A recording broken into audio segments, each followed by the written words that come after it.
Aloha Sutra souls. The first chapter, Samadi Pada, the first sutra. I will chant the sutra and then break it down so you can chant it with me. And that's what they did in the day before we had computers and the technology we have today. Is the sutras were chanted and learned by repetition, mouth to ear, sravana.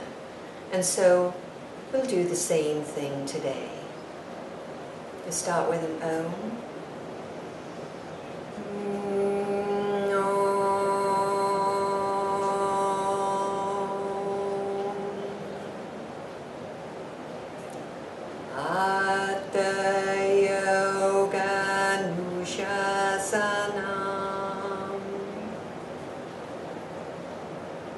I'll break it down.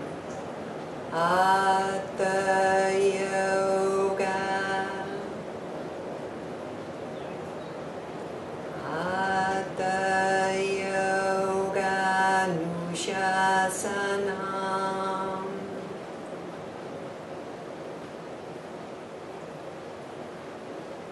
Hatha Yoga Nushasanam.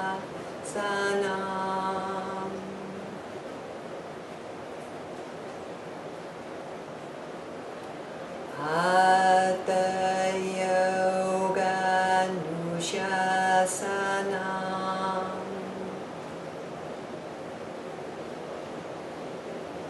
A brief translation is, now the teachings of yoga are being explained. This is an invitation,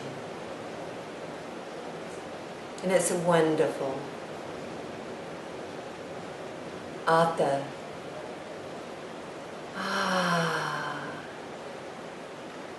This is a most auspicious moment. Maybe we've been here before, or maybe we'll be here again in the future, but we're here right now. So this is so auspicious. We're ready for this. We are ready to open up our hearts and our minds to the teachings of yoga, to have that courage to explore, to peel back the layers of the video of that ignorance about ourselves and start on that trail, on that trip to finding out who we truly are. And that's, I think I mentioned this before, the yogi's roadmap. So as we take this journey, Patanjali is helping us every step of the way as we explore our actions, we explore our feelings.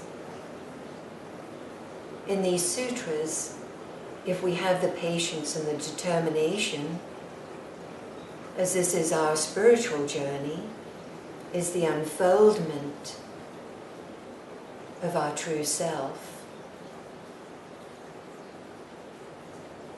is to explore the sutras in detail and really absorb them, take them in, think about them. This is not something that we briefly read one time and we get it. Maybe we think we do, but we've come a long way if we realize that we haven't. And so we need to take these jewels, as Bhavani says, and just take the time to see how multifaceted they are and the depth in each jewel, in each sutra.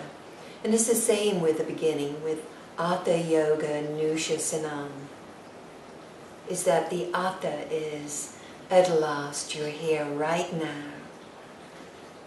This is a most auspicious moment at this present time.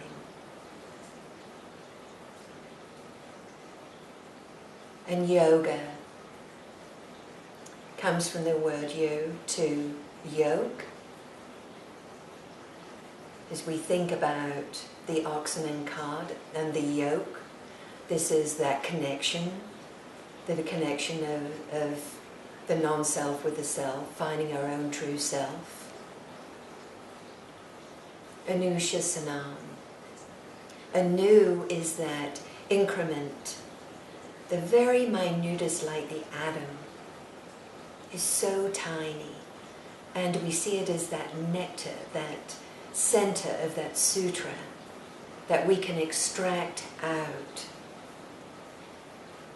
Shasanam comes from the word Shastra. I always think of like a sword. That's how Bhavani explained it, that Shastra, that weapon of piercing through, exploring the sutra, exploring the meaning, and looking deep within, taking that time, piercing through that layer of avidya. And these are the layers that we peel away of ourselves. It's a discovery. It's exciting. Because the more we want this to understand ourselves, then it unfolds for us. And that comes with the patience and reading books like Bhavani, the Yogi's Roadmap. Is the journey into self-realization.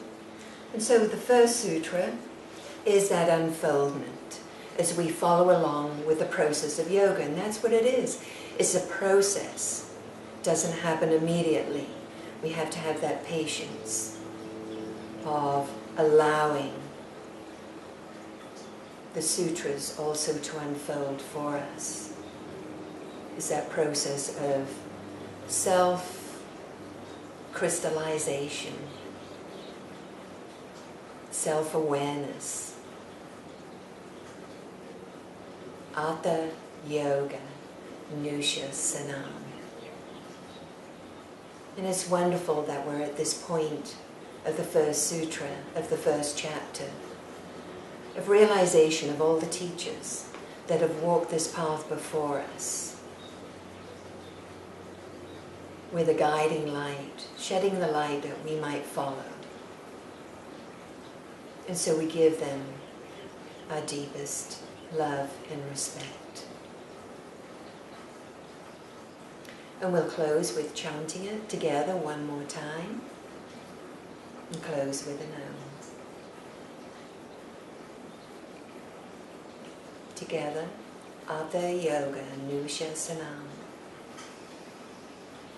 Atha Yoga Nusha Sanam. Together, Om and 3 Shantis.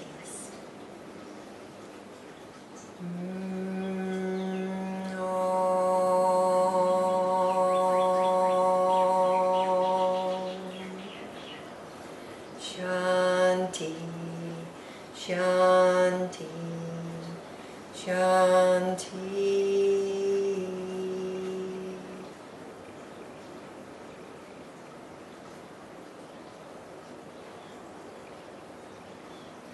Namaste.